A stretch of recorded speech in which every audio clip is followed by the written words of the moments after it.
I will start with a thank you for the organizers here at the hotel. Great job with the bell at the entrance, and also they are closing the doors now, so we are among ourselves for the next couple of hours. Welcome. Welcome, ladies and gentlemen, your excellencies, your friends, new and old ones. Thank you very much for joining us today. My name is Gabriela Văcăriță. I'm chief editor with Energynomics. I will be the moderator for today.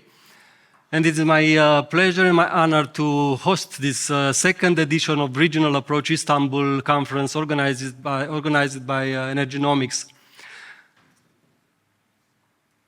We will have a couple of keynote intervention and then 2 sessions. So for the moment, I will say nothing regarding the content per se. Just a few notes on the organizational topics. From what we know, there is no emergency drill prepared for today, so if any loud sounds occur at any moment, please use the exit doors in orderly and calm, and we should be joining ourselves outside the building. The restrooms are available right across the lobby. We are planning to close the interventions and the discussions here around 2:30 p.m. and then you are invited for a networking session with some food and some beverages, so do not leave. As you know already, there are 2 main sessions prepared for today, and we will mainly focus on renewables, but not only. But in order to start the conversation properly, I invite on the stage now the CEO and co-founder of Energynomics, Varinia Radu. Thank you very much, Varinia. It's a great pleasure to have you with us this time in Istanbul. So please, a couple of words as a means of introduction about the Romanian energy market and about the opportunities.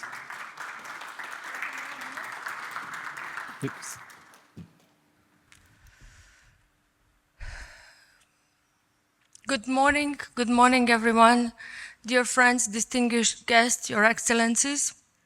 Welcome to our second Energynomics event, and welcome to all of our partners and friends that have traveled from Romania, and welcome to all of you in such a large number. We are deeply honored to have you all here.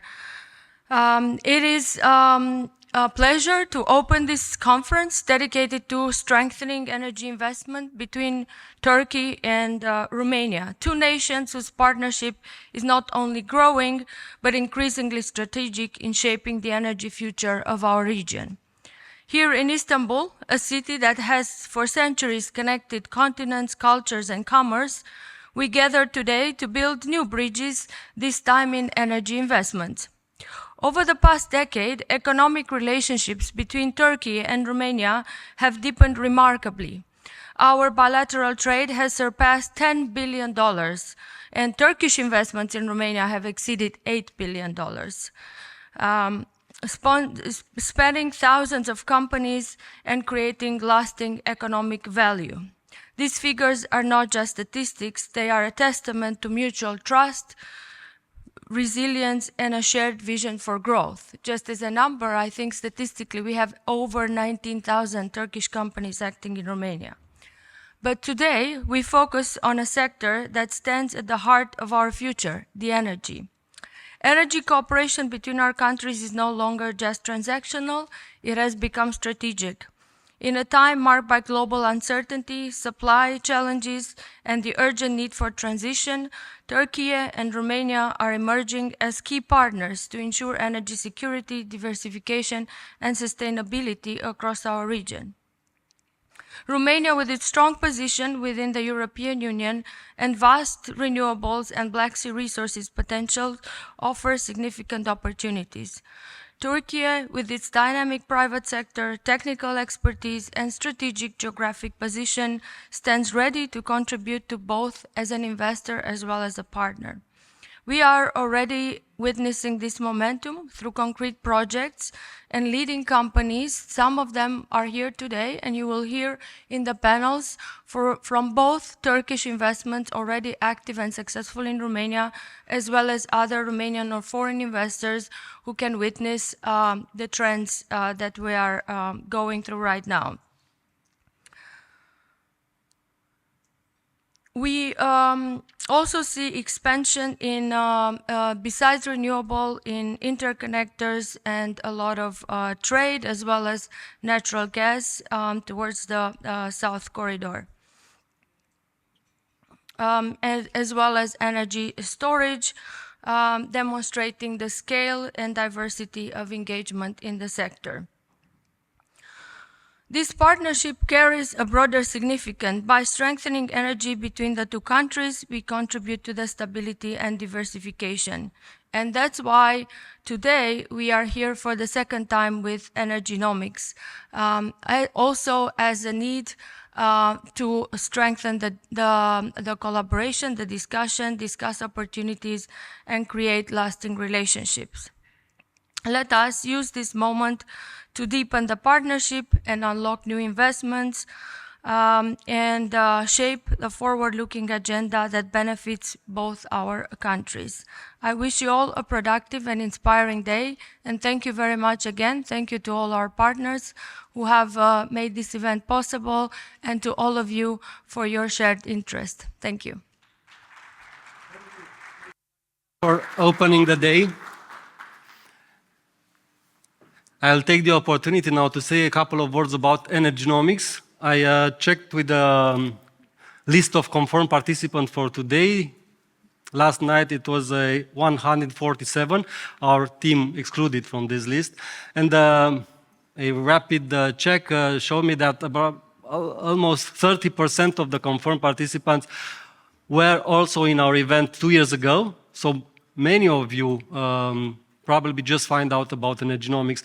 This is a media platform starting more than 13 years ago as a business-to-business communication platform for energy alone. So we are interested in communicating information that might help you to take business decision in the energy sector. And we grew through the last decade into a regional platform because we organize events not only in Romania, 8, 10 per year, but also in the country nearby, and more recently in London and in Athens. So Brussels is also one destination for with our conferences. We are interested in general and today in helping you making business. So you heard about, you knew probably about the opportunities in the Romanian energy market, and Varinia also highlighted very well earlier, but the details are very important. Our plan is that during the next 2 sessions to enter into more details and discover what might hinder your interest or your plans, and also what might help you. It is very important to see what is different in Romania and in Turkiye in terms of regulatory framework, in terms of legislation. The small print in contract is very important, as you very well know, and also the 12th annex to the contract is also very important. And the people you are working with are also very, very important. So knowing whom you are supposed to talk with is very important. So not only the information that we will share here from this stage, but also the networking opportunities that you'll have, I think that might help you. You also have the chance to address questions to the speakers and maybe make some comments. We have prepared some 15-20 minutes at the end of each session for this Q&A session. A microphone will be available to you, so prepare your question for that particular point in time. That being said, I invite on the stage the next keynote speaker with a huge thank you for Mr. Temel Çalışır, Chairman of Electricity Producer Association in Turkiye. Thank you for joining us today and for opening the day from the Turkiye side. Please.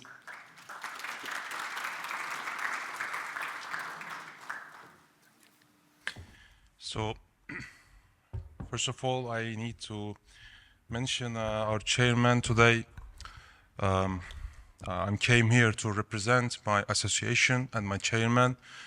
My name is Mustafa Murat Orhan, and I'm working as Secretary General of Electricity Producers Association. So, good morning, bună dimineața, if I spell it true. Yeah. Thank you for this great event. Representing my association and private sector, I'm appreciated to be here. And it's a real pleasure to be here. And I think today is not just discussing the energy investments, but also discussing the future of the regional collaboration. And today, energy is no longer a purely economic domain. It has become a matter of the security, resilience, and strategic alignment. And in such context, the regional cooperation became not optional, became essential. So, as an association, we gave importance about this topic, and maybe just a short, I want to mention about my association, then I will continue my speech. Our association has 67 members from pre-licensed and licensed producers. Different from other associations in Turkey, we represent all kind of resources. Natural gas, coal, wind, solar, all resources. And that's why to make electricity production, or in general to make the energy sector, it's important to combine and harmonize all producing, all sources. So as an association, we gave importance to this harmony. And our core mission is simple, but let's say to support a reliable, competitive, and sustainable electricity market with ensuring that the voice of generation is effectively reflected in policy and regularity processes. If you ask me how can I draw my association's role, I can draw a triangle, and the first corner is energy bureaucracy, and the second corner is private sector, and the third corner is international partnerships. And I can put it just in the middle of the triangle with the connection of all sides. So it means that for both sides, for two countries, etc., it's important to maintain, to create, to keep true win-win situation for all sides: private sector, energy bureaucracy, and international partnerships. And of course, our primary focus is Türkiye as a Turkish association. We are fully aware that the cooperation of two countries or the regional cooperation is essential. In this context, we are following the developments across Central and Eastern Europe, and of course, Romania. And it's clear that Romania now making a successful story about energy transition. And day by day, year by year, Romania increases its attractiveness for investors. And when I check some data about what Romania achieved recently, first I see at the end of 2025, the solar installed capacity came 60 gigawatt, which is and it has a significant increase from 2024 and 2025. So it shows that very successful transition history in renewable energy. And as you know, renewable transition needs a storage, a battery policies as well. And when I check it, At the end of the 2025, nearly 500 megawatt installed capacity we saw in Romania. And on the other hand, renewable transition also needs to be backed with energy supply security policies. And when I check it, Romania also going very successful, and I see three ongoing CCGT projects. So 1.75 gigawatts Pintea, 430 megawatts Lăcrămioara, and 850 megawatts Isalnita CCGT projects. So I think these all data show that Romania is performing very balanced and successful renewable transition. And of course, strong momentum in renewable energy, as I mentioned, and green modernization and market development is supported by European policy frameworks and financing opportunities. And this situation has naturally ends with the significant attraction to Turkish companies and investors.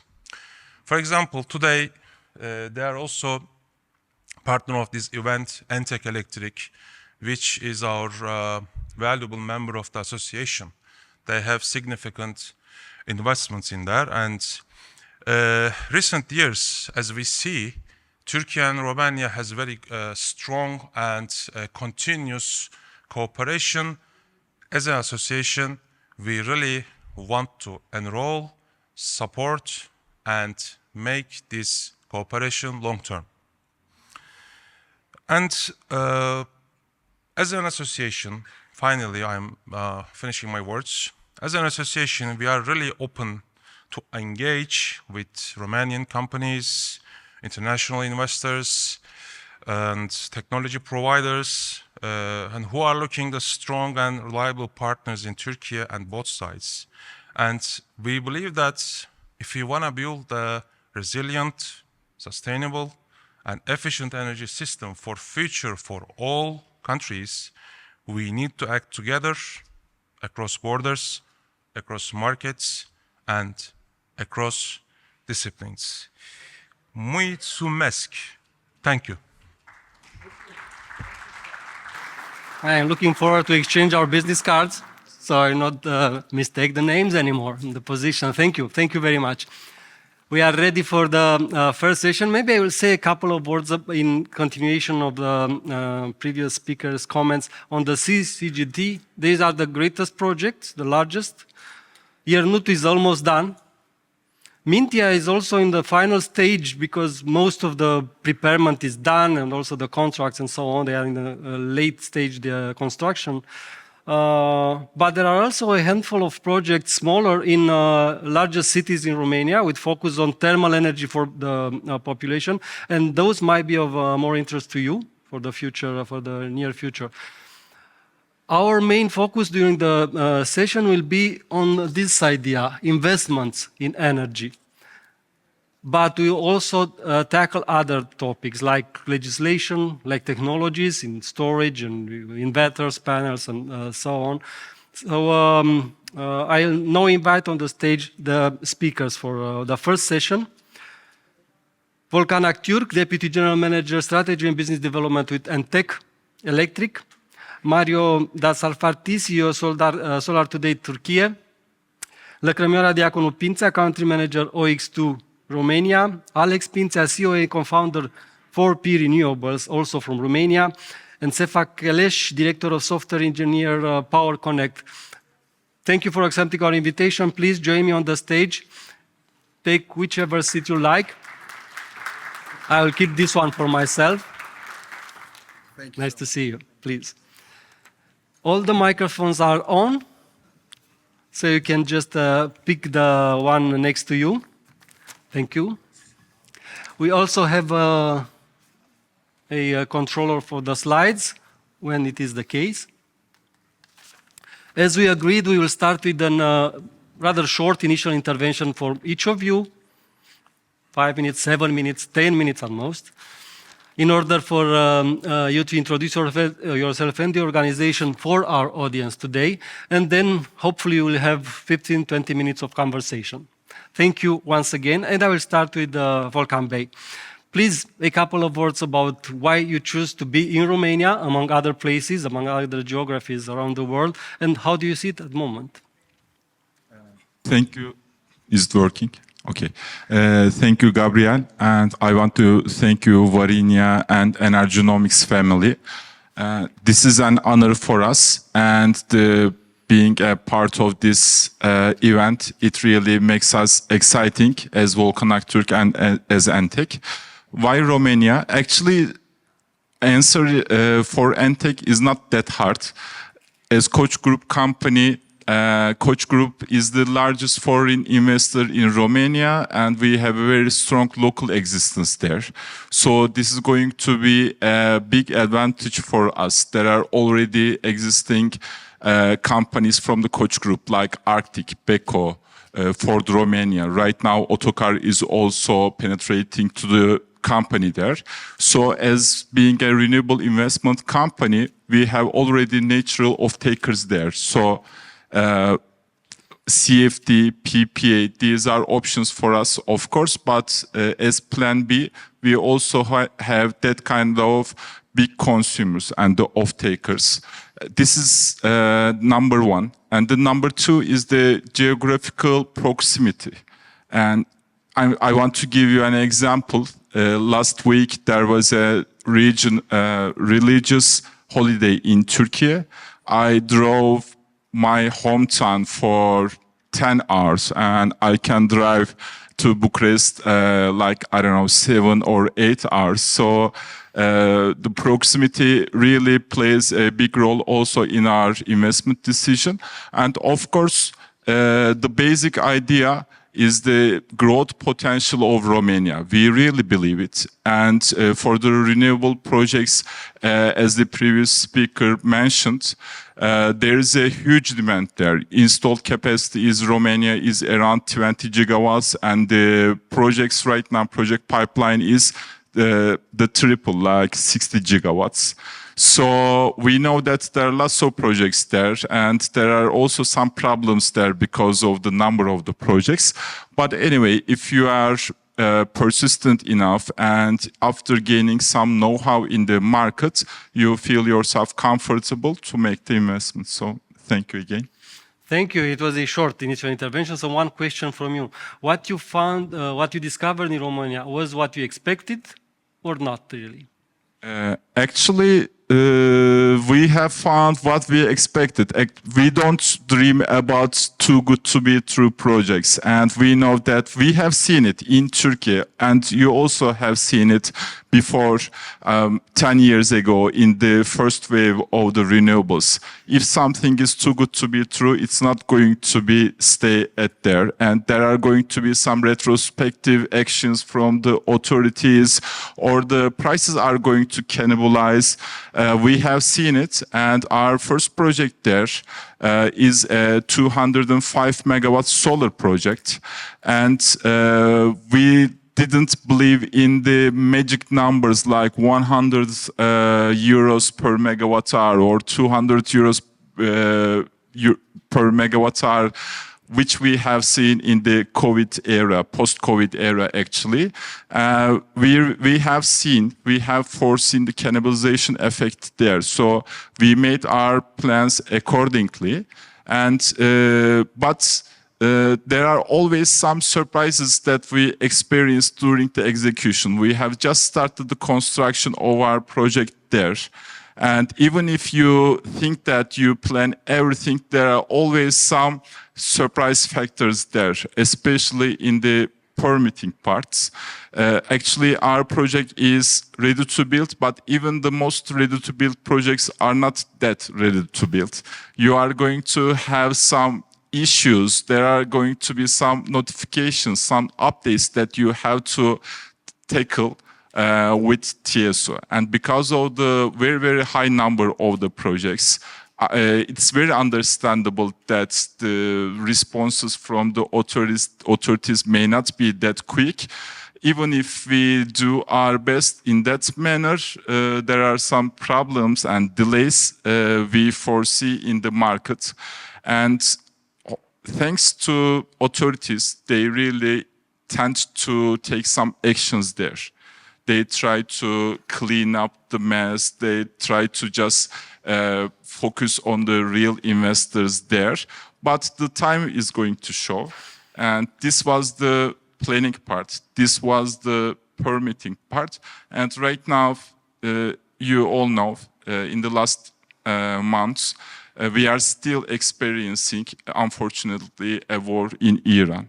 And there is a butterfly effect here, you know, it affects everything, the equipment cost, the lead times, and maybe there are going to be big problems in the supply chains. And that's why we hope for the best, but we plan for the worst. Thank you, thank you. We'll enter into more details. For now, I just come with a little additional information. You mentioned about the pipeline in Romania being something like triple the existing generation fleet. The exact number from the authorities is 78 gigawatts, projects with connection approval, both in wind and solar. Our most recent report from Energynomics on the solar projects alone counted 58 gigawatts in solar with in this early stage with 8 years. But we'll discuss a little bit more about it. Thank you. Now, Mario Bey, please, a couple of words, and you can share the slides if you like. Sure, of course. Thank you very much. First of all, I would like to also thank to Energynomics for inviting me and our company to this event. Thank you so much. And welcome to all the Romanian executive that joined here. Thank you. We as SolarToday, we started as a distributor organization that supplying PV products to around Europe. Then we sensed something is changing, and we started to divert ourselves to a solution provider, including BSS. And today, also in the presentation, I would like to focus on the BSS part of this investment structure. In Romania, we have started in 2021. Just I would like to make some comments about how we entered Romania and how we stay there. Like Volkan Bey, I believe that selecting the good partners, the right partners, is very critical in the process. Now we have very good partners that are helping us in the country, and we have a team that we have established until this 4 years. And Andre, our country manager, is also there.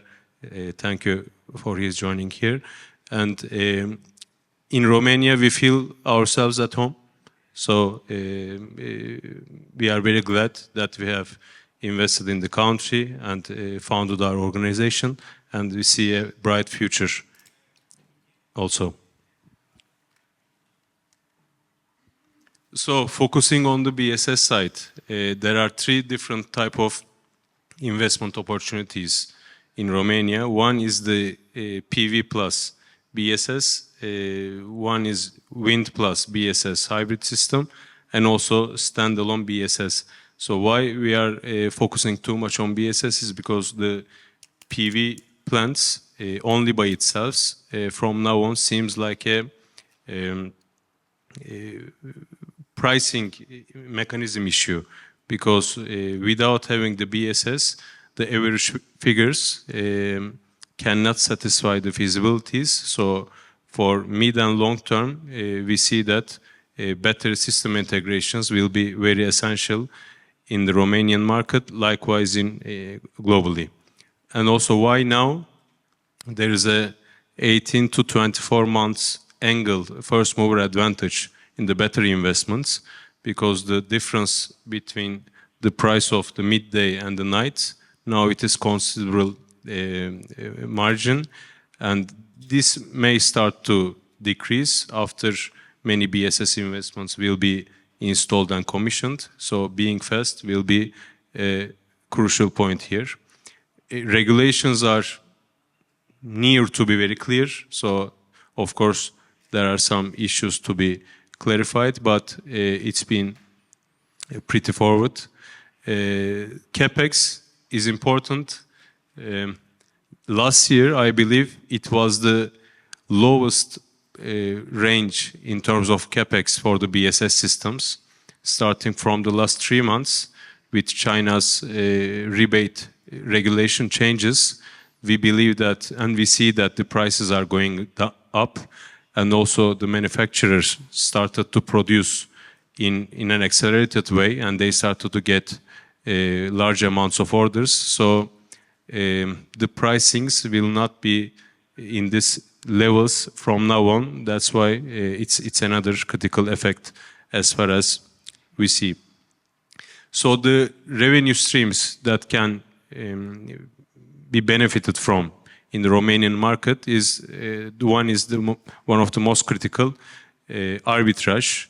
There is a high price volatility, so day prices and night prices, there is a difference. There is a real price advantage for the investors. So, and the payback periods, considering the current considerations with arbitrage, seems feasible. And you store the energy in the midday and sell it to the system at night. So then you can get the benefit of the price difference between day and night. And the grid and curtailment management. So instead of maybe in the negative price circumstances, instead of blocking the energy production, and you can reserve it to the battery and then use it in the available circumstances. And also the third one, which will be mainly developed in the following months and years, the ancillary services and capacity markets.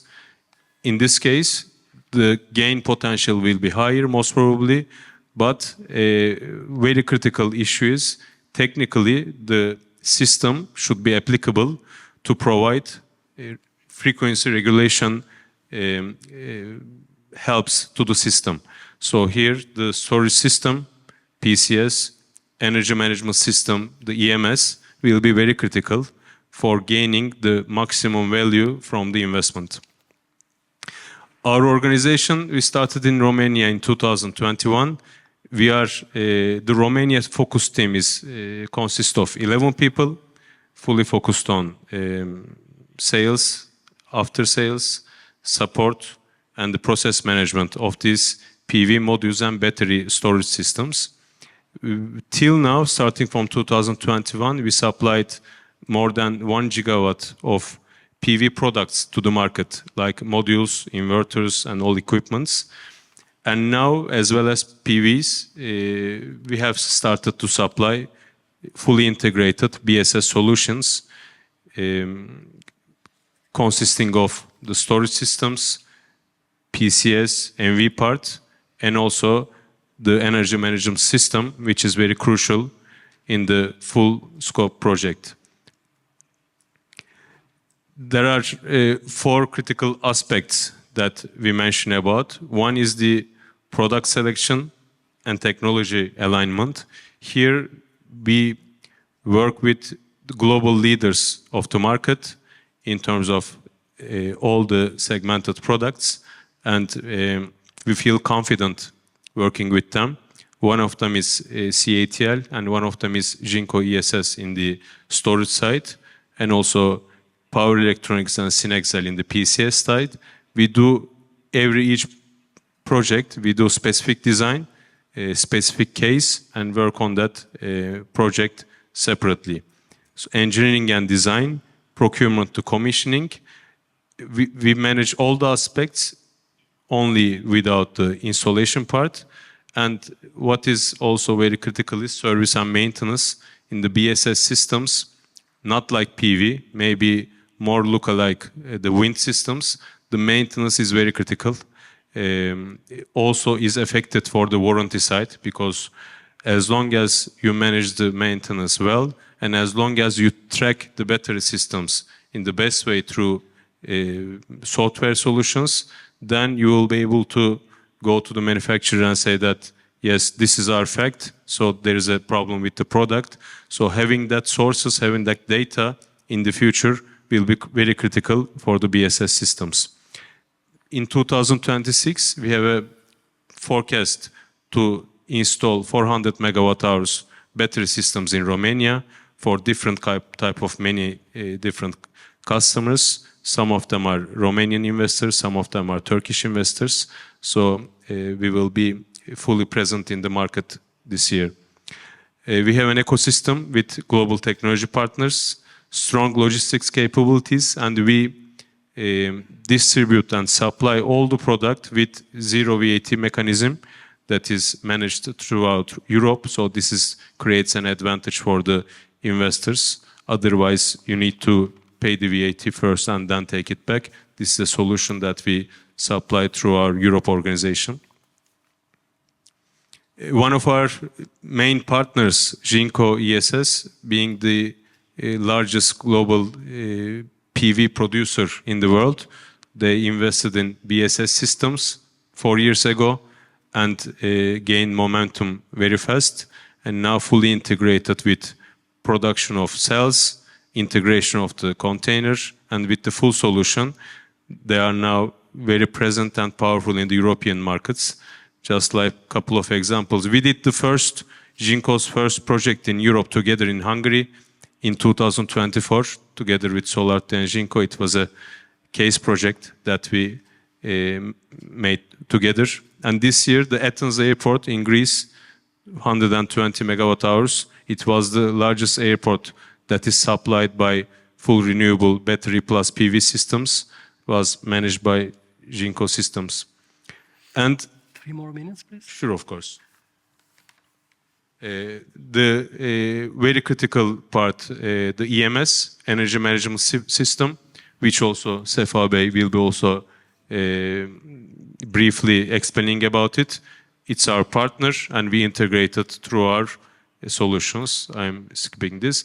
A couple of cases that we integrated in Romania, the end of 2025, 10 megawatt hour energy storage system in Zorleni. So now many more hopefully to come. In Turkiye, with CATL, 1C solution, it's a wind project integrated. Now it's fully online. It's a 27 megawatt hour project. And also the one that we did together with Jinko in Hungary. It was one of the first projects in Hungary also. So it was a very nice trial for us in 2024. And the system is now fully online with full service ongoing.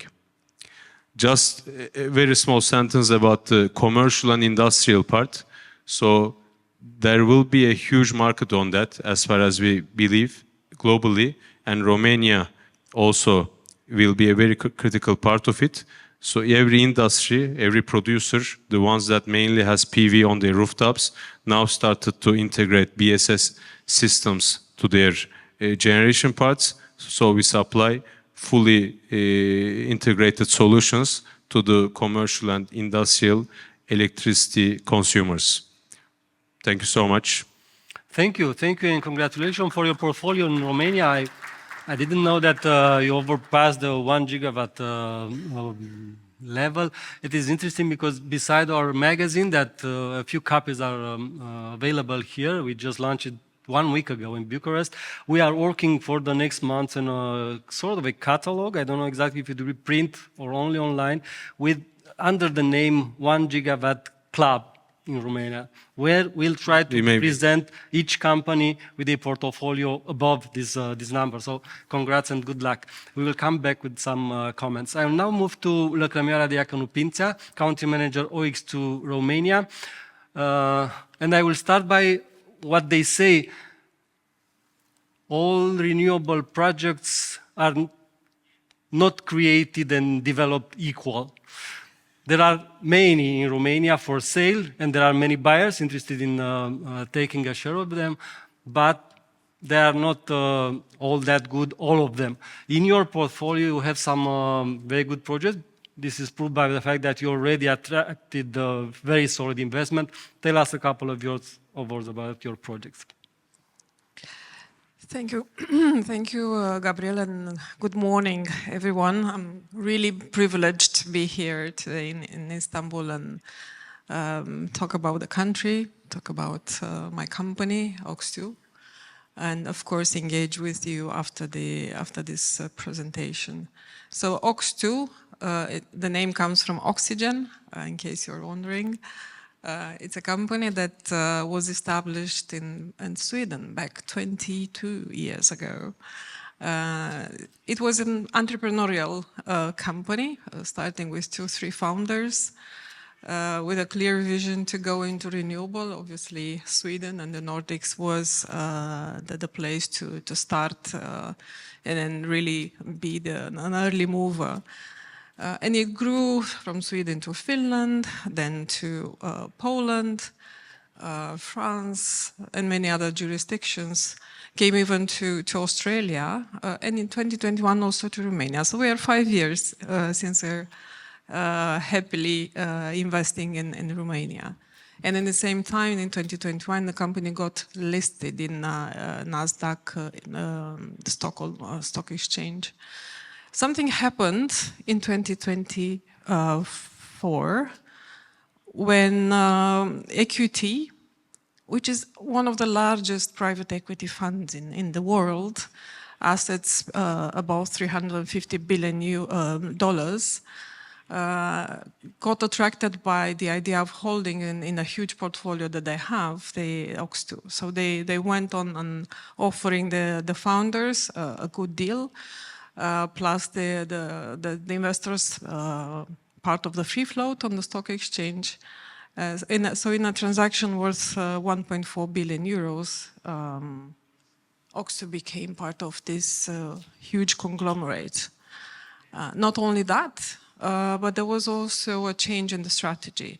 So if until then, until 20 years, the model was to be an established developer who's also able to construct, operate, and stage everything what is needed for a project to take the FID, but eventually sell the project. In 2024, the new owner, EQT, decided to change that and bring the hybrid IPP logic, meaning that some of the projects we have in the portfolio will not eventually be sold. So a couple of key numbers. I'm not going to stay too much on each slide. So essentially, the company is about 32 gigawatts in the portfolio. Across the years, we've developed and installed 13 gigawatts of renewable projects. And I have to say, we're very much anchored in wind. So we really, really like wind. Of course, we have some PV and BESS, but I would say 1/3 is PV and BESS, and the rest is, the 2/3 would be in wind. And wind onshore and offshore. And we like Baltic Sea. This is where we have projects under development. So out of these 13 gigawatts of projects that came to an FID and then were eventually sold, 4.6 would be in wind and 1.6 in PV. 4.6 gigawatt means actually the largest footprint in Europe, according to Wind Europe recently. So along this time, we've built a 7.4 gigawatt assets under operation. They are, as we speak, operated by us. And today's footprint in construction across this geographical footprint is of 1.5 gigawatts. Romania is still, you see it on the donut chart, is at 5% with a portfolio of 1.3 gigawatt. And growing. We've developed along the time some projects in the country. I think we started slowly in Romania, but then we got really traction, and now we're on a very good momentum. What is important also to mention is the PPA. So as I said, we're preparing a project for everything that it's required to be monetized, to be FID'd and then monetized. And PPA is indeed a very, very important element. So we're proud to be actually one of the largest off-takers or settlement and originating off-take agreements in Europe. On top of this PPA position, we also have a lot of CFD participation. We've brought to Europe Google back in 2013, which was also the first PPA, corporate PPA in Europe. We like hyperscalers. We like not only Google, but Apple. We signed with Apple in 2024 in Romania. And yeah, some other big names you see on the slide. So we eventually last year, we were the second largest in Europe after Iberdrola in terms of originating and then structuring PPAs. Most of them are virtual PPAs, as you can imagine. Why do we like Romania? I think there were a couple of things being said earlier. And I think there are key drivers listed here on that list. Demand, it's yes, if you look forward-looking in 2030, is there. But it's not only new demand, new megawatts hour being consumed, it's also about the structure, the mix that is more and more sustainable. And you all know that Romania has lignite production and has lignite-based power production that needs to phase out. We're hoping for a faster phase out. Now the government, as we speak, is renegotiating with Brussels a deal to prolong for a couple of more years the lignite production, lignite electricity production. So let's see. But we're looking from an Oxtu perspective, encouraged by the steady, continuous demand growth in the upcoming years. There is a stable support from the political side when it comes to renewable. Energy in general is very high on the agenda of the political the parties, but in particular renewable, I think, irrespective of preferences to nuclear, to coal, as I said, renewable is consistently supported by the government, and we've seen that across the years, especially recently. So we're confident that all the dynamic you've seen and we are about to see with grid changes. Now the regulation is changing. We don't even know how this is going to look like. But we know that there are good intentions to support the good projects, so serious investors. If you intend to really be in the country to build a long-term position, there will always be support from the political side and the regulatory side. And of course, it needs dialogue. We are part of that dialogue through the associations, wind and solar associations.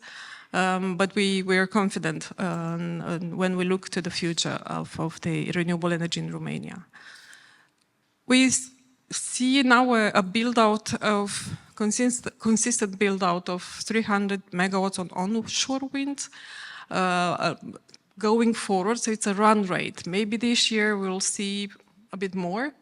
We have behind, in Romania, you probably know, we had the contract for difference mechanism, 3 auctions in the last 1 year and a half, which support both wind and PV. So a part of this build-out that we see an acceleration of the build-out in the next 2 or 3 years and maybe coming down towards the end of the decade will be definitely supported from that end.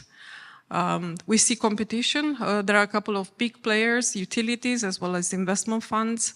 We're also part of that game. We take pride in that, to say that we're now building 2 projects, 200 megawatts together. And actually, we're the only one building 2 wind projects in parallel in Romania, all in all accounting for about 30% of the market share. And in offtake, as I said, we're at the group level, Oxtu, pretty active. and pretty big in Europe. We like to also emphasize the fact that in Romania we've closed 2 PPAs, the largest ones in the country actually, with Apple in 24 and last year with Ahold Delhaize. And we very much welcome, as I mentioned, the CFD scheme that was brought in by the government. And we see the outlook going forward, additional mechanisms to support BESS. BESS, I think, is more and more, and I agree with Mario here that you need to be now in the market to capitalize on the BESS development. I mentioned about the portfolio we have. I'm sorry, maybe just 2 more minutes? Yes, No, please. That's the last one. Thank you. So our portfolio is increasing. So we doubled from 1 year to the other in 25, for example. And we're currently looking in the market for good projects. We're developing both greenfields and so our projects, as well as acquiring good projects. Not easy to find good projects in the market. The pipeline, I can even top up the numbers that have been quoted here. So the pipeline now is 70-80 gigawatts, but the TSO is working on 59 gigawatt of new applications that were filed in December, because it was the last moment to file for a new grid connection permit, or ATR, with the current system. So maybe not all the 59 will really be approved, because some of them will have horrendous costs to connect, or very distant times to connect. But even half of that then will bring to more than 100 gigawatts of projects in the pipeline. That needs a cleanup, and a very fast one. And this is where the authorities are now working on. There is a public consultation for some new changes in the regulation. We're all aware of that activity, which is a very, very important one, and then it is going to shape, for sure, the upcoming years. So that's the portfolio we have. The target is for us to keep it growing and keep not only the volume, which is not necessarily the ultimate goal, is the quality of the pipeline, is the ability to bring every year 200 to 300 megawatts to FID. So ability to start construction for those megawatts every year. Thank you. Thank you. 20 days ago, Zoltan Nogbege from Chiga Energy Consulting Advisory said there are rumors that there are around 50 gigawatts additional in the pipeline. You confirmed that, rumors with 59. Okay. Thank you. Thank you very much, Lăcrămioara. We are now moving to Alex Pintea, CEO and co-founder of 4P Renewables. Please, Alex, a couple of words about your company and your projects. 1, 2. Does it work? Seems like it does. Good morning, everyone. First of all, thank you to the organizers for this really good event. We have a room full of very, very good companies and people here, so it's a pleasure to be here and to extend the cooperation with Turkish companies and investors that we've been cooperating probably for the last 4 years now. 4P Renewables, it's essentially a development and asset management company focused fully on Romania. We started in 2021, so it's our 50-year anniversary very shortly, I think at some point this spring. Our core DNA, it's developing projects from origination all the way through to RTB and then supporting through COD. As of last year, we also realized how the market is evolving into a longer-term strategy. So we added asset management services, and by that I mean commercialization of energy trading, intraday, next day, PPAs, balancing, and so on. We do in-house. The idea being to be able to help investors from day one when they make a decision to invest in Romania all the way through to the operation of long-term project. To date, we've developed over 1.6 gigawatt of projects, which probably in terms of technology mix, where half of that would be wind and half would be solar plus BESS. I think in terms of transactions so far, so our strategy is to develop to RTB probably 75 to 80% of the projects, and the rest of them to build and operate ourselves. 400 plus megawatts have already been transacted, all of them to international investors, some of them out of Turkey. We'll come back to that in a minute. We are an ANRE licensed supplier, so we can do direct participation in the market, supporting our clients with energy trading and direct access to the market. Can I go to the next? Thank you. Okay, so on to the Romania-Turkey corridor. We've been, like I said, we've been active with the Turkish investor community for probably 4 years now, almost since the beginning of our company. I think it's always nice to see when things move from a cooperation to a contract being signed and then a building taking place, and it's very good that by the end of this year we will see the first. This is the first project developed by 4P Renewables that will be reaching COD, which was acquired by a Turkish investor in the room today. Maybe he will touch on that at some point today. We're also currently involved in another transaction also with the Turkish investor, a PV and BESS project, which has a COD probably end of this year, maybe early next year. Both of these projects have secured non-refundable EU grants as well, which is something I think has been one of the attractions in the market, at least over the last couple of years, these CAPEX grants.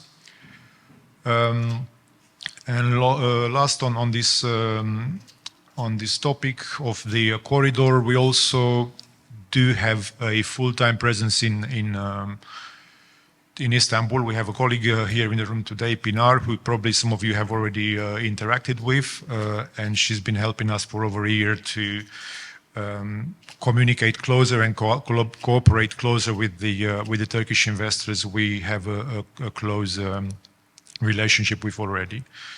I think going forward, we're also looking into co-developments and joint ventures to stay in projects with selected investors. We currently, I believe, in the last stretch of structuring a joint venture, which will be building and operating a standalone battery project, which will also be something we'll try to get an EU grant scheme from the recently announced 150 million euro government-supported program. I'm going to move on to a bit of market analysis. I think we like to use quite a bit of data, and we try and be up to date as much as we can with what's happening data-wise. We like to think that AI and technology are a good marriage with analysis and energy. And I look at supply and demand as these are the two things that drive investment ultimately. And we're here to discuss the investment was the theme I think Gabriel mentioned. So I think on the demand side, what we have seen probably starting from the end of last year is as we approach OECD membership for Romania, arguably this year, it looks like it will go ahead this year. We see more and more appetite from very large investment funds, infrastructure funds who have a condition for investment being an OECD member. These companies tend to approach the market on a multi-asset, hundreds of megawatts sort of strategy. And that's already reflected, I think, in what we've seen in the last 6 months. Of course, the CFD, the well-known CFD program, which signaled quite strong policy commitment for the EU and also for the Romanian government. The PPA contracts, it's a growing market. I think Romania is now probably top 10 in the EU in terms of PPAs. It did take a little bit of a sort of a back step to CFDs for the last year and a bit, but I think this year it looks like it will get reactivated. And of course, some of you in this room are already active in Romania. You know that it is quite usual after you acquire an asset to want to acquire a second one and a third one to increase your economies of scale once you're convinced of the business case and you've built up the local infrastructure. So that's the demand side, and I think on the supply, the numbers have already been circulated around here. I try not to bore you too much with the top of the on paper supply, but the reality is that what gets all the way down to actually business being conducted and investments being built, it's the 10% or 9.5% at this point in time that have reached full ANRE authorization. In our view, the actual investable subset, it's probably less than 3% if we're looking at projects larger than 50 megawatts, which are typically where institutional investors tend to invest. And as we all know, probably by now, there is new legislation as of January this year. There will be no new projects being submitted for application for new capacities until apparently October this year under a new regime of capacity auctions. So essentially the first auctions are supposed to go live October 31st this year. Early indications are that there is some delays already. We understand there are some solution studies carried out at national level which should be finalized by June the 30th, on the basis of which the new capacities available will be announced. My understanding is that these solution studies are more complex and will take longer than the June 30th deadline initially estimated, which might lead to prolongation of this October launch of capacity. So if we add that into the equation of supply, I think realistically the first RTB project from this new generation of projects under capacity auctions will likely be with us in the second half of 2027, maybe early 2028. This is a more granular look at things. This is the data as the official data from ANRE as of February the 1st. At that time, there were 80 gigawatt of projects with ATR approved. And this just shows different, the key permitting milestones and how the attrition rate hits at each level. The grid contracts by that time already only 57% have made it. By building permit time, only 34% have made it. And by full ANRE authorization, only 10%. And actually going forward, probably even below that. So I think for investors, really, they need to look at this 8.1 gigawatt that's available, that actually is investable, and then apply filters like CapEx, grid reinforcements, COD date, I guess regional considerations given grid, given proximity to grid nodes and consumption or important to consider too. I'm going to jump here onto, I thought there was another slide, but it looks like there isn't. There was another slide which actually looked at the depletion rate. We also did an analysis on the last 24 months and a projection into the next 12 months, since there will be no new projects entering the queue. Our estimate was that around 73% of the current projects in the queue will be depleted by the end of 2026. So I think within that kind of universe, I'm going to jump to one example of what we have currently after 4 years of permitting arrived to almost RTB. It's going to be RTB next month, but this has taken us from February 2022 to now. With a lot of legislation changes in the meantime, it's 100 and almost 60 megawatt solar project with co-located storage of 277 megawatt hour.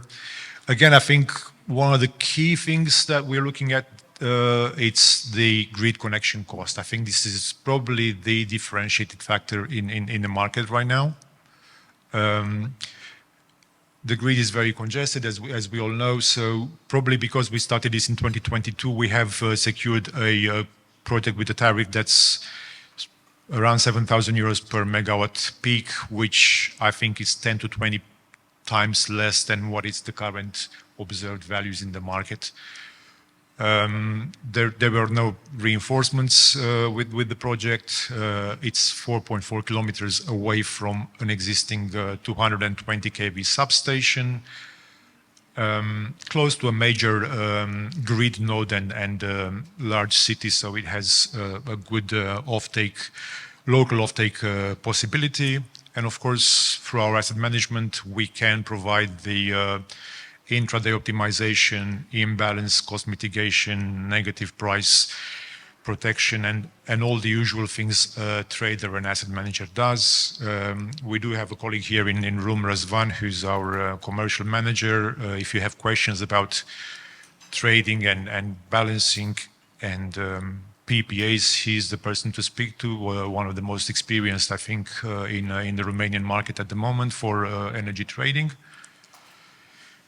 And that brings me to, I think, our last slide, just a quick look at asset management. And again, we took a look at the market big picture, and we looked at over 200 companies that are registered energy producers. We looked at their fixed assets, we looked at their revenues, and we tried to see which ones perform better. It turns out that the top quartile of over 200 companies delivers a return of 2.7 times higher on fixed assets than the companies in the bottom quartile. And if we extrapolate to a 60 megawatt project, that turns out to an improvement of 565,000 euros in extra revenues a year, simply by having a active always optimizing asset management versus a passive one. I think it's a very indicative data from the market. It's very recent, end of last year. We are building a white paper around this with all the details around these findings. But I think ultimately, as the market matures and we move from developing projects to building projects to operating projects, this is going to be probably the key differentiator, how well these assets are being managed, what the cost of imbalancing can be. We've seen costs from 7% to 35%, so it's a very big spectrum. So if you do want to have this, I think probably the organizer will share anyway the presentations, but we'll share also the white paper once we issue it. And I think that's probably all from me. Thank you very much for your attention. Thank you, Alex, for a very solid presentation, many information, and many approaches that you took. I tried to cover some of them for the moment, maybe in order to discuss them a little bit more immediately. Two red flags. The share of the investable projects is rather small. 3% is not enough for Romania reaching these targets, if this is the number. And if you are interested in buying projects in Romania, take good care. Your biggest competitors are right behind the corner. Once with Romania exceeding to OECD, there will be large and most powerful funds interested in buying projects in Romania. But it is also interesting that you pointed out to this fact, which came into public conversation in Romania rather recently.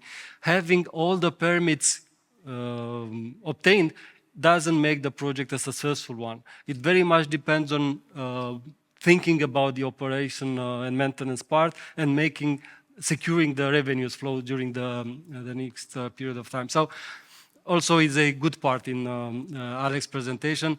They already succeeded in completing deals with Turkish investors, so it is possible. Please, we'll move for the last presentation. Sefa, Keleş. Director of Software Engineering at PowerKonnekt, please. Thank you so much. Thank you, everyone. Welcome, by the way, and thanks for the organizers having us in this very fruitful meeting. Yes, the whole conversation actually brings us to energy management systems, I suppose, because in order for us to utilize and also monetize our assets, we need proper energy management systems. Right now, we have a hype in our lives called energy storage systems.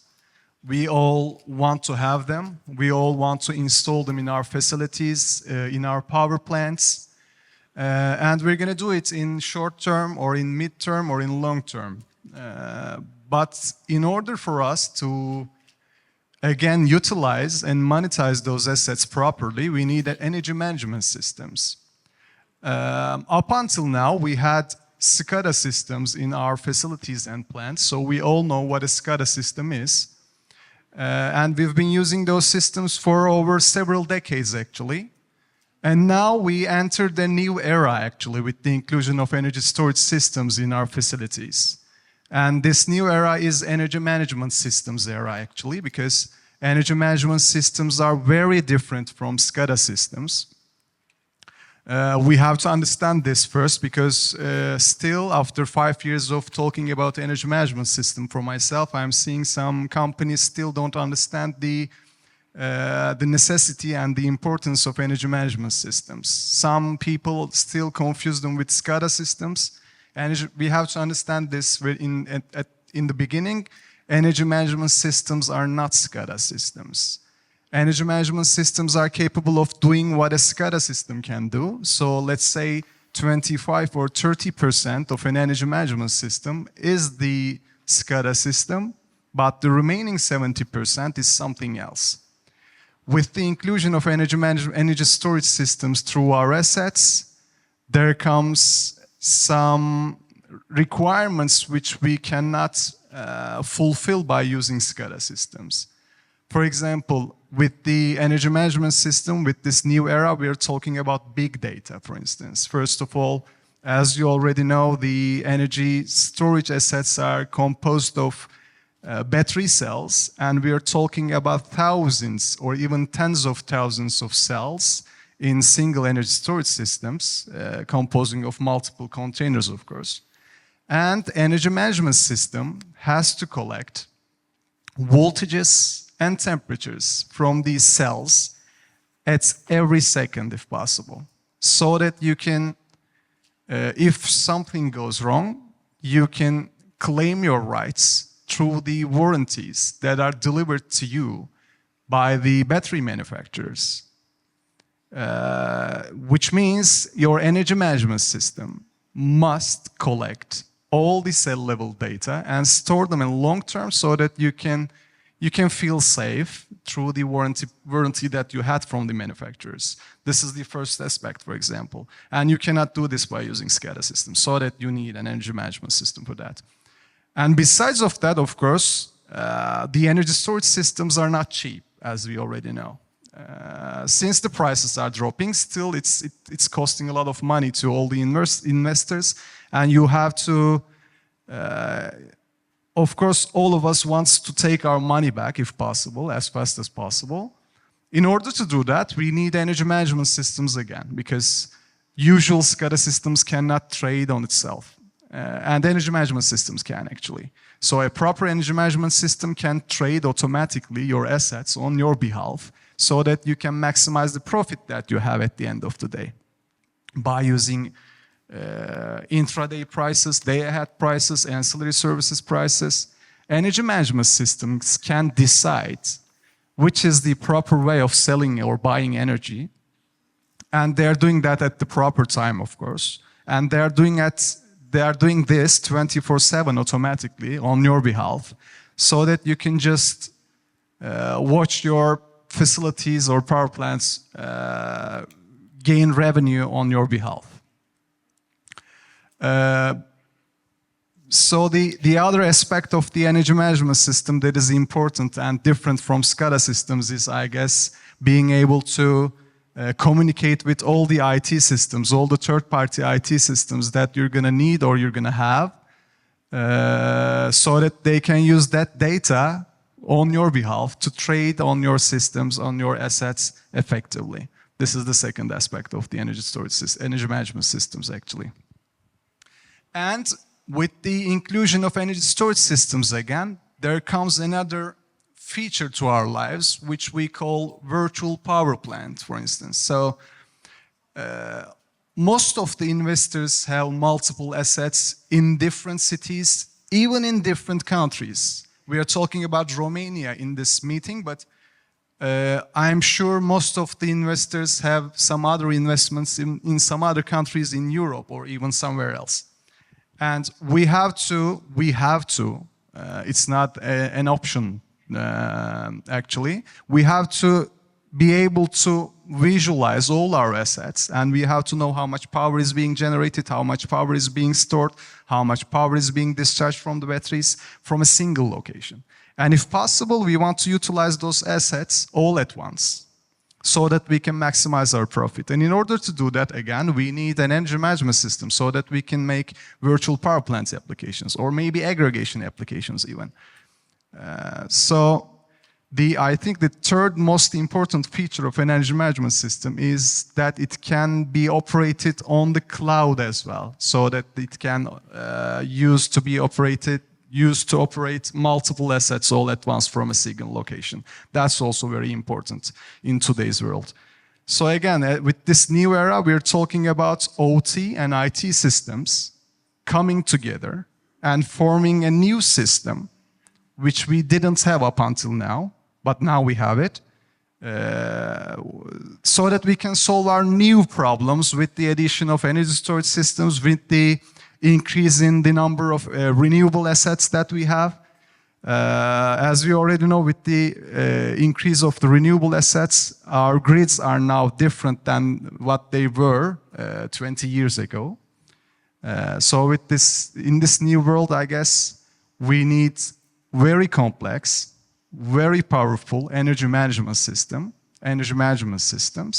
so that we can operate all of our assets much more efficiently, let's say, and we can maximize the profit. Because today we are talking about revenue streams. We are talking about doing arbitrage, for example. We are talking about buying, storing energy when the energy prices are low, and selling energy when the energy prices are high. But in order to do that, we're not going to do that with SCADA systems. We're going to do that with energy management systems. And that's important. We all need to understand this very well, because again, the SCADA systems are not capable of doing this kind of high data load, requiring so much systems to be integrated together, works on themselves. That's important.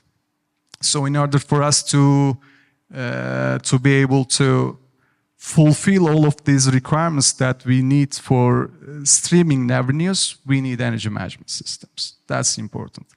Today, I just wanted to make this clear for everyone, because still, again, I'm hearing so much things about energy management systems that are coming down to SCADA systems, but actually they're not SCADA systems. We have to understand this clearly. Thank you. Thank you very much for your very warm plea for energy management systems. And I was thinking, I don't know if this is the case too in Turkey, but 10 years ago in Romania, most of the people interested in investing in the energy sector still believe that it only needs money and the land, and that would be the business. I buy the project and the money keep pouring. Nowadays, this is not the case in Romania. I think there are quite a few those who still believe this is possible, and they tend to understand already how important is all those processes that you described. What is the situation in Turkey? I think it is something you feel like you need to explain how important is this. I think at the beginning it was pretty much the same, but right now it's not, to be honest, because, for example, as PowerKonnekt, we commissioned the first system above 10 megawatt, which is included into a renewable plant, actually a wind plant, which is also integrated with a trading platform so that it operates automatically 24/7 and earns money on behalf of the customer without customer even touching anything. And that's very important. So we've come to this place after actually 5 years. That's also important. We understood the necessity of the energy storage systems first, and then we understood the necessity of the energy management systems, and then we developed and engineered those energy management systems so that we can use them to operate our assets automatically 24/7. This is where we came to in this day in Turkey and in Europe, in Romania as well, because as PowerKonnekt, we have assets in Romania, of course, our customers' assets, but we are operating them through the energy trading platform of our customers. And that's important because, as I mentioned, operating these units automatically without even touching them, again, is important. It makes the investor understand that it's not just the land and equipment, because you can buy any equipment by paying money, and you can buy a land by paying money, but after that, you have to get your money back, and the fastest way of doing that is using a capable of energy management system, actually. That's important. Thank you for that. Thank you. Thank you, Sefa Bey. And please, we are now in the conversation zone, so please. Okay. I want to just add some aspect from the investor side. I agree with Sefa Bey, and actually, as an investor, comparing Turkey and Romania for the battery storage system, revenue streams really differ. Actually, also this is going to be an addition to your first question, why are you in Romania? Because the market is more liberal compared to Turkey. And in Turkey, the prices, we have the spot prices, the ahead markets, we have the intraday markets, but the prices are somehow suppressed. And the price volatility plays within a very, very razor-thin bandwidth. This means that you don't have so much room for the arbitrage. And the only way that you can base your business model, your revenue stream, is the ancillary services. In Turkey, it is mostly primary frequency control. And we all know that this market is not huge. It's not a never-ending market. And in the leading markets like the UK or in Norway, I think, Sweden, we have seen that the primary frequency control, the ancillary system market have collapsed in 10 months after the penetration of the battery storage. Because in Turkey, it is around 400, 500 megawatts. Right now, there are not so much battery storage units there, but the marginal power plants for the primary frequency control is mostly hydro and the natural gas. So after the penetration of the battery storage units, which has started last year, and this year it's going to increase, I believe the prices are going to be cannibalized even in battery storage. So we don't have the arbitrage. We have to be very, very careful for the ancillary services. Why we do these investments? As Mario Bey said, I agree with him. Last year was, I think, the best year to make investments to complete your procurement for the battery storage. The prices right now are tending to rise, and it's going to rise more probably. But in Turkey, it's an obligation right now for the grid access. That's why we see it as an obligation, and we try to keep it as small as possible. Compared to Romania, in Romania, I believe the most common battery storage unit is 2 hours. Maybe in some projects 4 hours, but in Turkey, most of them are 1 hour, because we just want to get rid of the obligation and that's it. And compared to the prices, the volatility, you know, it's very, very small, like, I don't know, 10%. There is the floor cap, there is the ceiling cap in Turkey, but in Romania, we have seen, and we are going to see much, much, much more frequently in the following years. There are going to be the minus priced electricity prices, also very huge differences, even in the daily prices. That's going to make these investments somehow feasible.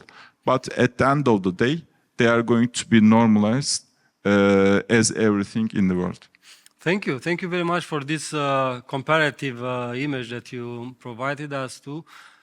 I think that Romania took the most riskier way in order to advance rapidly the energy market, and that is supposed to allow for big margins for first companies on this market, and then maybe the market will tend to calm, and this is to be transferred to the industry and the consumers. While in Turkey, the main focus is on keeping the prices at affordable levels and so on.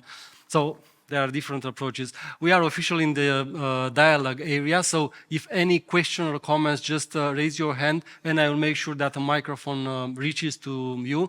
I have 2 lines of questions by myself, and I will start with this until any of you show his or her interest in intervening in the dialogue.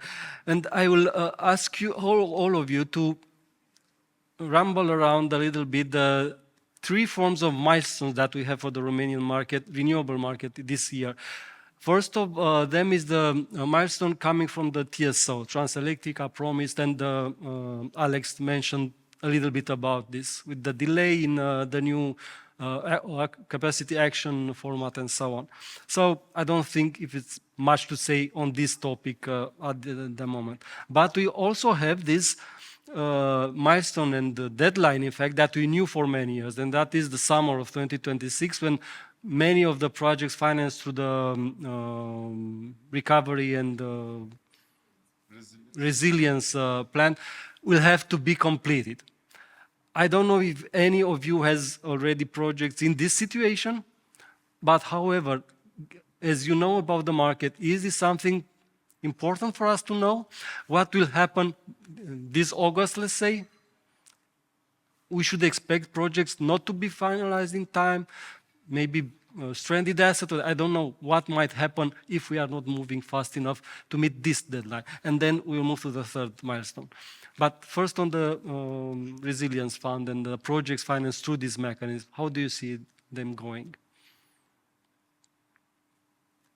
I can jump. Please.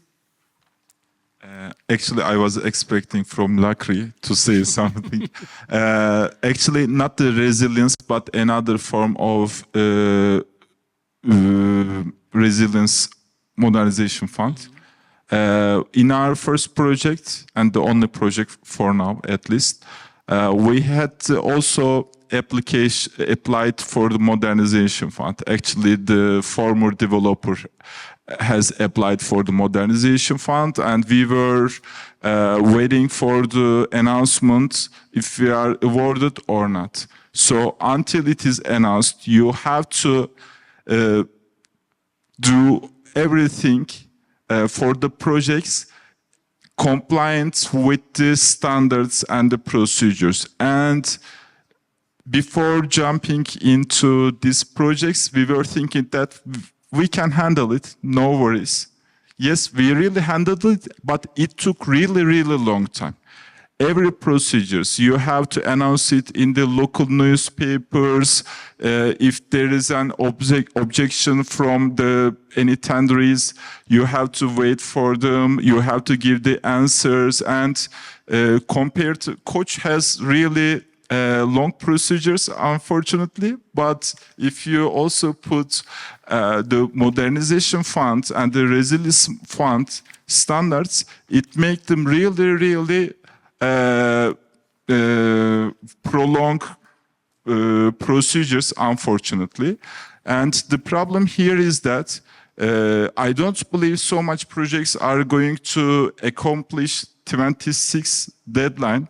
And the other critical point is if you try to do everything compliant with these procedures, you miss the train. You know, maybe you are going to be paid, I don't know, 20,000, 40,000 euro per megawatt. But again, I'm going to approve Mario Bey's sentence.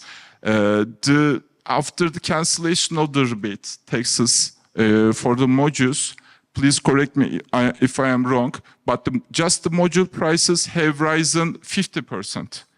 So you already lost it. And you already lost time maybe because of the increasing lead times, because of the over demand for the high voltage transformers. So if you ask, I'm not so optimistic about the accomplishment of resilience fund or the modernization fund if you are an investor. But it's a good carrot if you are a developer. It's a sugar coating. It's a sugar coating. But when you really put your hands on in this process, unfortunately, it is not so useful for a real investor. Thank you, thank you. Lăcrămioara, Alex, any comments on this part? Yeah, I can contribute very shortly on the subject from our experience. So our experience, we've tried. We looked at across the years on various calls for projects where, for wind projects, we couldn't synchronize the process described by the authorities and all the requirements with our internal processes. And we're like a train, so we go on, you know, like a well-functioning train. Once we've started, we don't stop. So if there were delays of various, you know, milestones. We couldn't find a way to do it. The only experience we had, however, was with a modernization fund project. But even that, we did not come to the end on it because we decided to switch to CFD. And you know, you can't have two state aids and parallel. So we traded, so to speak, modernization fund support with a CFD for our project, which is planned for an FID next year. My feeling during the discussion with the government when switching from one to the other was that they are willing to extend to the maximum possible the validity of the funds. We're talking about modernization fund, but I think also for PNRR, for this recovery and resilience fund, even, you know, by going back to Brussels and try to of course, not 5 years, not 3 years, maybe 1 year. So that may yes. help. And maybe invoking the general global context might be of some help. And also the fact that there are problems throughout Europe, not only in Romania in this area. Please, Alex. I can add this one? It works. I can add some physical data as well. I think we applied for 6 of this modernization fund, not the resilience and recovery, but the subsequent one, 6 projects. We successfully secured 4 of them, out of which I think, but the deadline here is December 2026, not August. So I think 2 of them will continue. The contracts have been signed. They continue towards COD end of this year. We still think that they will extend, that the government will extend the deadline because most of the projects, I think, will, especially the larger ones, which require high voltage transformers, I think this is the longest delivery lead that's causing problems, will be delayed. I think one of the 4 we considering probably actually giving up on the structure, even though it is free money, and I think we secured in the region of 60,000 euros per megawatt fund for that. But again, unless this delay it's official, I think it's more convenient to order the equipments and start the process directly without going through the compliance that's required for these funds. So yeah, I think mixed data. On smaller projects, I think it's viable, and we think will be on time to comply with these modernization requirements. On the bigger projects, over 50 megawatts, it's going to be a challenge unless the government will extend the deadline. And our expectation from the conversations that are being taken now is that they will prolong it. Thank you for your insight. We'll move immediately to the third milestone that I need your opinion on. I just remind you, if you are interested in addressing a question, the microphone will be with you immediately. The third one is kind of an unexpected move from the regulator in Romania, which announced through the voice of the president, of the chairman, George Niculescu, about his very strong position on cutting the queue on this huge pipeline, and with very strong words said you cannot extend the deadlines forever. We will act very powerful, with no details. So my question is, do you have any insight or maybe any guess on what specifically the regulator might do in order to change the situation and cut this huge queue on the Romanian renewable projects? Is there something you fear that they might do? I don't know. How do you position yourself with this new unexpected milestone? Something is to be happening in 3 months, I think, or something like that. Are we talking about the last drafts of legislation? Yes, the new methodology, and also I expect others to come, other forms of changes in the regulations. How do you think that the regulator might act concretely in order to get rid of zombie projects from the pipeline? I think right now, according to the last legislation, last draft actually, the final version is going to be announced hopefully in April. It puts a strict deadline for the setting up authorization, meaning that the last milestone of the ready to build, and you also have to provide the proof of fund with your balance sheet or with the term sheet of a bank. This is what we understand from that. Is this reasonable from your point of view? Yes. Binding. Thank you. Fine. Thank you, Lăcrămioara. I think for the last minute applying project, meaning December 31st, 2025, for the wind projects, we don't think it is viable. You know, it is really impossible to catch the deadline there, you know, because you have to, let's assume that you already secured all the land plots there, but you are going to need the MetMast, or you are going to need the environmental permit. Even if you do everything as an investor or as a developer, the problem is going to be the aviation authorities. Because even if you have everything right now, you need to reserve a slot from, I don't know, for 1 year later or something like that. And we all know that because of the congestion in the specific areas for the wind projects, it's not so easy to accomplish. So if you ask Gabriel to me, I would say there should be some other ways to put the real investor in an advantageous position. So it can be maybe if you have proceeded enough, instead of 5% advance payment, you can contribute more, like 5% more, or you can top up it to 20% after you prove that you have proceeded in your permits, because 18 months is really very tight schedule. But I don't know, for 1 year extension option can be an option here. But I really understand the intention of Enre. So they have to cut the curve at some point. And of course, some are going to be suffer and some are going to be still waiting on the table. So after the market is cleaned enough, they can think something else. But for now, I think that kind of, we are in a hard time in the environment, in the renewable environment. And in the hard times, it comes with some hard solutions. So it's understandable, but they should somehow be more selective for the real investors here.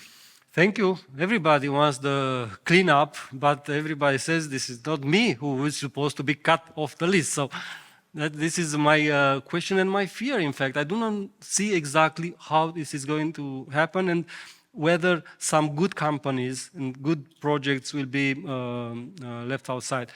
Any comments from you, Lăcrămioara or Alex, on this one? I think it's a good step that they finally decided to, to push the button. It comes too late, or very late, and I think it needs some workout with the deadline. So the principle to have a proof of funding, it was also with the CFD, and with a strong commitment, a strong financial commitment again. Yeah, so. Why not having it? Of course, you can calibrate whether it's another 5% or 10% on the bank guarantees. But I think if we look around, and I fully agree with Volkan to say the environmental authorities as well as the aviation authorities are taking way longer times to issue the permits. We need to synchronize the two. Otherwise, it doesn't make any sense. It will not work. And I think this will be the response that we will have also from the association, from the wind and association in particular, solar as well. But I think wind is much stronger hit if that comes. But again, the principle, I think it is there, and we need to clean up the 100 gigawatt pipeline that it's out there, which is way too fat. This is not real. Yes. Please, Alex. I think on another subtopic of that, it's the additional guarantee that they're now seeing as applicable for ATR issuance, 20% from currently 5%. I think that's healthy. I think, again, that's probably very late in the game, but it will help clean, especially this last entry. I think it's probably dedicated to these last projects from the last quarter of 2026. So with the 20% ATR guarantee, I think the attrition rate will be more than 90%. We have 90% already anyway, but I think probably will be close to 100% because also the projects from last year, the grid reinforcements. I'm sorry if I jump in. I think that the most important. It is much more important to get rid of zombie projects from older times because they are already suffocating the grid, and there's not enough space for good projects because. I don't know, 8 years old project is still there on the data sheets from the TSO. And I think this is what the regulator has in mind. Something some rule that might apply also for the old projects. Yes, I think we did some of this analysis and old projects and new projects and try to look at all this data is public, expiration date of ATRs, contract signing and so on. So I think even the old ones will probably naturally deplete by expiration over the course of this year. I think if we have this conference in a year's time here, we will look at a completely different grid situation. Okay, thank you. If any of you gentlemen want to jump in, now I will now take a question or a comment from the floor. It was a lady. Please just introduce yourself and keep your intervention under 2 minutes. Thank you. Hello. So I'm Aktürk from Entek Elektrik. So I was planning to ask that question you asked, the latest draft. So you know, I have already received my answer, and I was expected that Volkan Bey will not be responding that because I'm working with him. Yeah, that was my question. Thank you so much, and it's so nice to see you all here in Turkey, in Istanbul, because each time I'm seeing you in Bucharest. So welcome. Thank you. Thank you. Thank you very much. Any other comment or question from you? Here is the lady, please.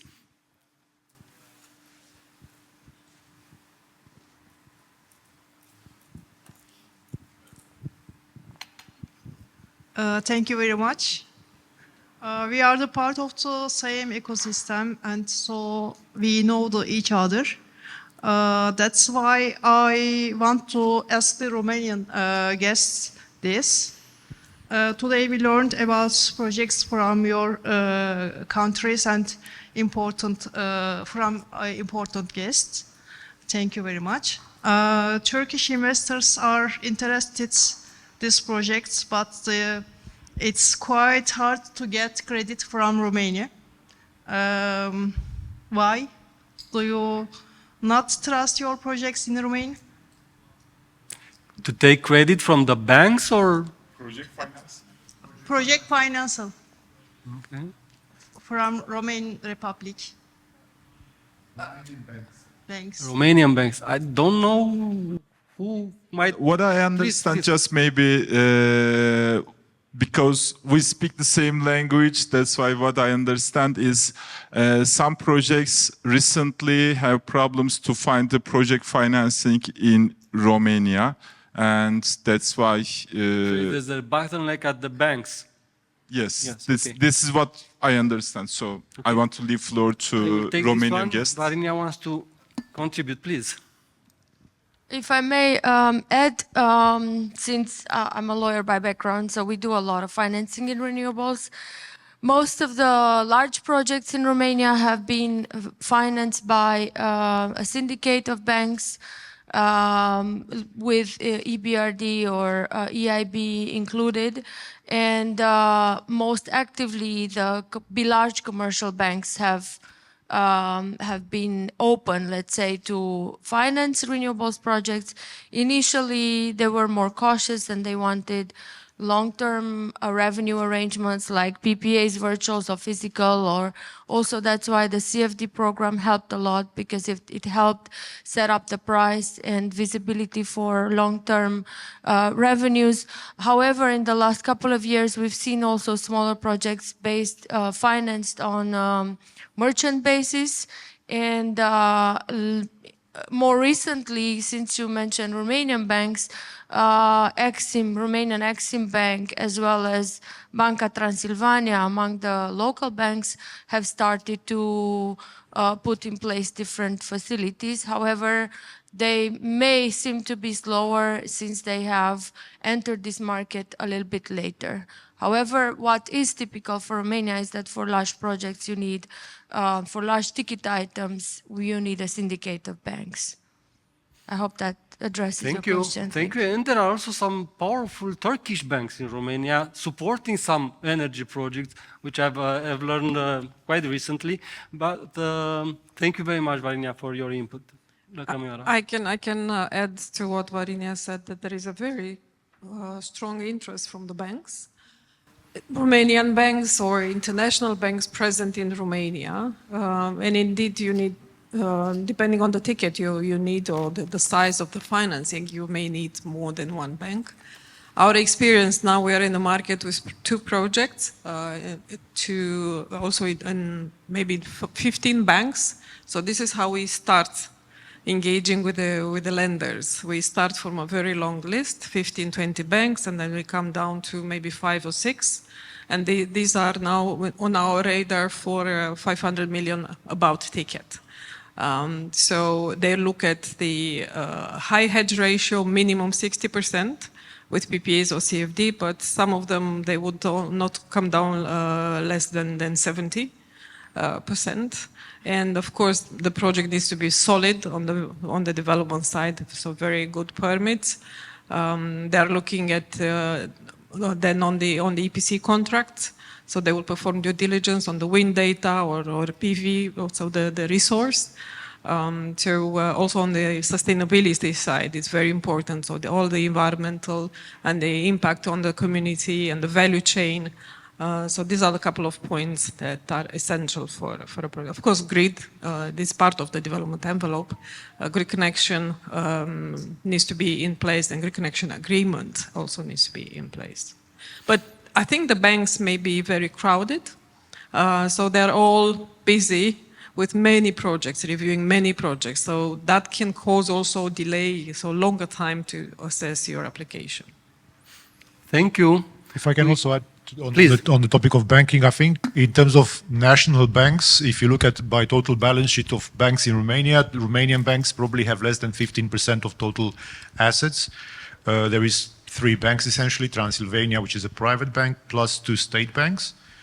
Now, the state banks are typically more risk averse and slower to take up new industries and new trends like renewable energy.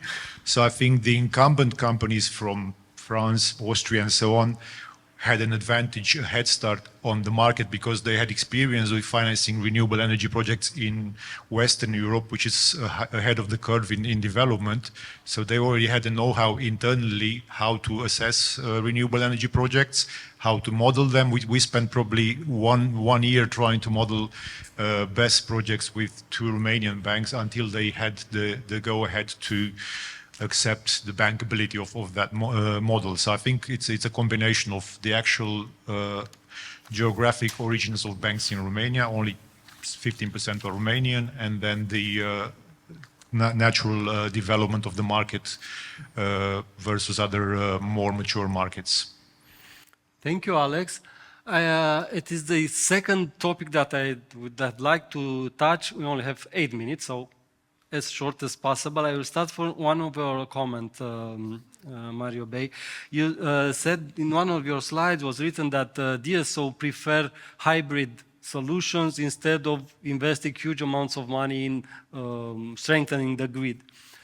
I hear that in Romania it's becoming slightly difficult also to install BESS because you are asked to invest also for taking electricity power from the grid in order to use the battery at the full potential.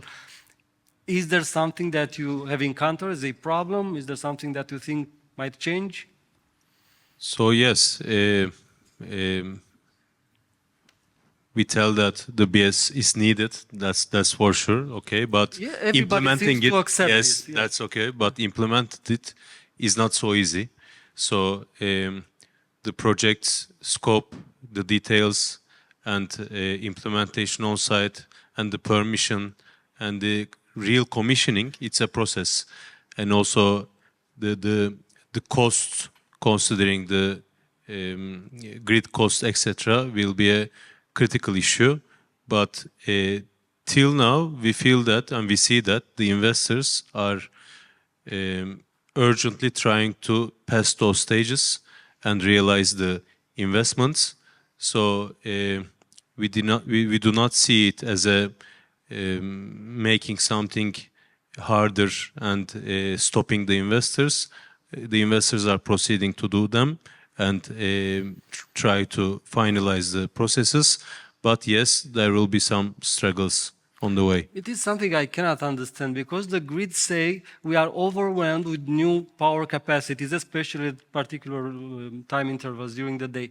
And at the same time, they ask the investors to put some more money in strengthening the grid in order to take out that power from the grid and using it in their own batteries. I cannot see the point here. We cannot see it also, but Okay. we are familiar I with thought this. that I have a processes. problem. No, I don't Okay. have a specific answer for that. Okay, any comments on the battery side from your, do you expect, I tend to think that we will have huge capacities installed in a very short period of time. My only problem is that we cannot see it very clear in the official data. You have to add 1 megawatt hour for many projects. But do you have the same feeling that the investments are ramping up in BESS systems in Romania? Any opinion? I can just make a comment for that. Till now, that we see from the market, either Turkish or Romanian investors have started to sign the contracts, have started to take a step for the process, and till now, I believe there are around 500 megawatt hours installed capacity. You talked about another 400 only in your portfolio. Yes, as far as we see, yes, it is growing fast and developing. Thank you. What I want to add is more on the offtake part, because yes, there are many projects in development. It's easy to develop BESS, be it on hybrid logic or a standalone logic. But then on the standalone BESS, what do you if you go to a bank and you want financing? Because they will ask not a PPA this time, but a FPA, so flexibility per agreement. And You need PowerKonnekt. you need to make your project bankable. Otherwise, it will be a nice project on paper. So that's the next challenge. There is no CFD at least planned for BESS. There is a CFD or another mechanism for storage, pumped storage. Yeah. Or so there is something that Varinia knows more that should help to the extent or similar to the CFD. But until then, the market, so instead of PPAs, we will have either tolling or cap on floor mechanisms or floor. So we are also looking into that. We're already signing in Europe, not in Romania. Because also the demand from the, and this is what we see from the hyperscalers, they are moving from not only offsetting their footprint, to switch it to more green, and reducing their carbon footprint and exposure, to more of the hourly profiles that are green. That means you need to bundle together BESS with PV or wind, one or the other, or two, or the two, so then you have a 3-generation type of asset. And this is what we're working right now with our colleagues from the group. So that's the next step for the market here in Romania. Yes, we are not talking anymore about installed capacity, but about hourly profile of generation and control. Yeah. I think right now Romania is doing really great right now. Compared to Turkey, they are faster. Their installed capacity in terms of battery storage is higher than Turkey. I'm sure that we are going to be faster in 26, 27, but I believe there are going to be new requirements for the battery storage, meaning that for now, we are talking about the business models, revenue streams for the market today, but tomorrow maybe the carrots, the sticks are going to be bigger there, and this is going to be a must. And this is going to be not an optional, but a must component of your system, like inverter, like anything else in your system. So I believe the penetration and the growth ratio of the battery storage is going to increase. So I'm not so pessimistic about it. But of course, as everything, after the cannibalization of margins there are going to be some other fields. So battery storage is going to be the heart of the renewables. And that's why not only in Turkey, not only in Romania, but everywhere, it is going to be the heart and the part of the renewables. Thank you. Sefa Bey, your solution, your approach is much needed, especially by those who do not know that they need you. But you are at the beginning of a huge and very steep learning curve. Say something that might encourage the people who do not know they need you, that they should look for you and they should read something about the solutions that you propose. Thank you so much. Well, I think the main focus of investors should be, of course, at all times it is like this, but monetizing their assets. That's the main purpose and main objective of every investor in this world. And by monetizing, in the process of monetizing, actually, there are so many stakes are involved, like technical difficulties.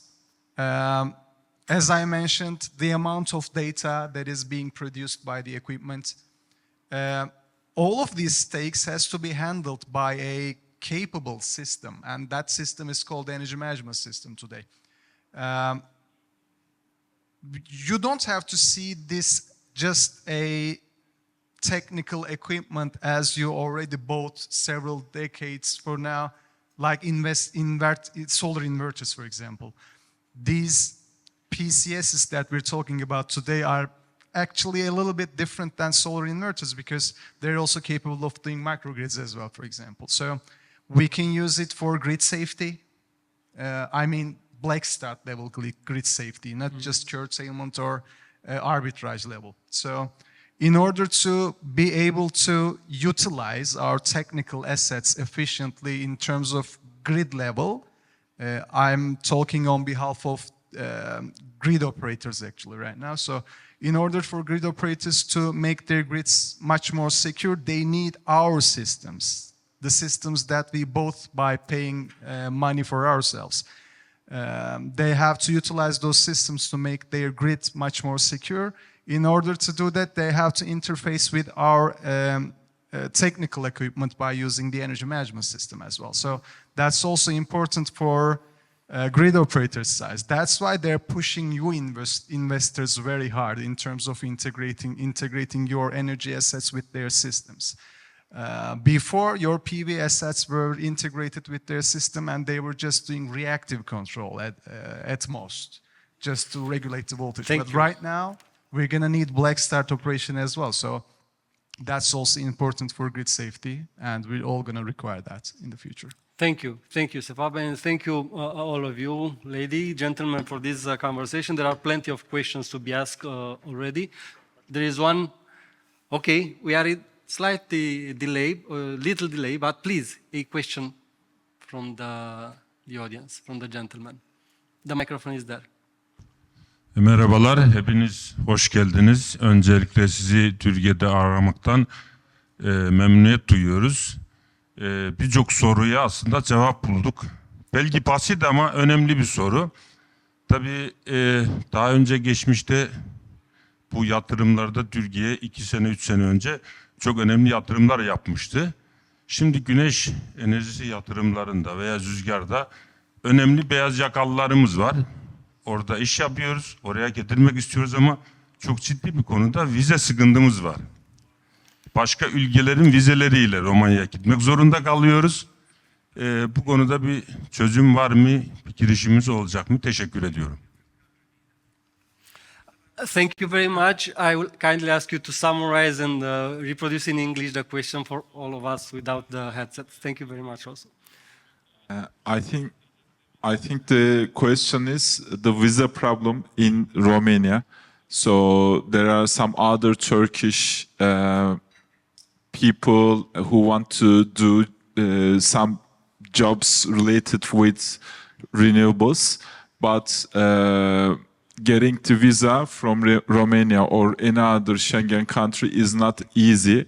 Are you thinking about some solution to ease the process for technical people to get visa in Romania? For us here, maybe for a representative of the Romanian embassy here, I'm sure that Ovidiu will pass on this question to those in charge. Thank you very much for raising up the topic.